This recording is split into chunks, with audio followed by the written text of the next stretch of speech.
నేను చాలా వీడియోలు అబ్జర్వ్ చేస్తున్నప్పుడు ఈ మధ్య కూడా ఒక వీడియో రీసెంట్గా చూడడం జరిగింది. ఆయన చాలా పెద్ద ఆయన పేరు మైకేల్ బాబు అట. మరి ఆయన మారు మనసు పొందారు. మరి అతన్ని అడుగుతున్న క్వశ్చన్ ఏంటంటే, మీరు ఎందుకు మారారు అని. నేను అడుగుతున్నా, ఎందుకు మారకూడదని. ఇప్పుడు మారకపోతే మనం బాధపడాలి. ఒక చక్కటి మార్గనిర్దేశకత్వం మనకి దేవుడు చూపించినప్పుడు, మనం మార్పు పొందుతున్నప్పుడు తప్పేంటి, బాధ ఏంటి అని నేను క్వశ్చన్ చేస్తున్నా. అయితే మనము వీడియోలోకి వెళ్దాం. బైబిల్ పరంగా దేవుడు దర్శించి మారేవారిని మనం కొంతమందిని చూద్దాం.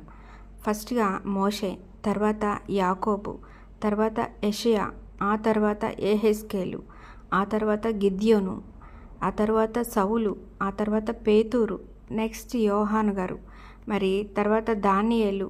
మరి ఈ విధంగా చెప్పుకుంటూ పోతే ఇంకా చాలామందే ఉన్నారు. అయితే వీరందరూ దేవుడు దర్శనాన్ని పొందుకొని ఒక ప్రవక్తలుగా మరి ఎంతో మందికి మార్గదర్శకంగా నిలిచేవారు. వీరు ప్రాముఖ్యమైన వారు. ఇలాంటి వారు జీవితంలో, ప్రతి ఒక్కరి జీవితంలో మార్పు తేవడానికి వారి జీవితాలను ఆదర్శంగా దేవుడు అక్కడ వాడుకున్నారు. అయితే మరి ఇప్పుడు మనం చాలామంది అడుగుతున్నప్పుడు ఇబ్బంది పడకుండా నిజంగా చాలా ధైర్యంగా తమ పాత జీవితాన్ని చెబుతూ తన జీవితంలో వచ్చే మార్పులను మరి దేవుడు ఎలా వారి జీవితాల్లో ఎటువంటి మార్పులు తీసుకొచ్చాడు, ఎటువంటి దర్శనాన్ని పొందుకున్నారని చాలా అద్భుతంగా ధైర్యంగా చెప్పడం అనేది అది చాలా చాలా దేవునికి మహిమ కలిగించే విషయం అని మనం చెప్పొచ్చు ఇక్కడ. ఎందుకంటే ఒక మనిషి తన వ్యక్తిగత జీవితాన్ని బయటికి చెప్పడం అనేది అది అంత చిన్న విషయం కాదు.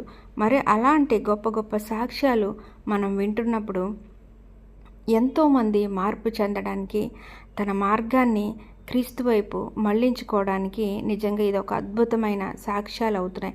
ప్రతి ఒక్కరు అంటారు, చాలామంది తెలియని వాళ్ళు అంటారు, వారు సాక్ష్యం చెప్పించుకుంటారు. ఈ సాక్ష్యాలు ఏంటి, సాక్ష్యం చెప్పించుకోవడం మాకు నచ్చదు అంటారు.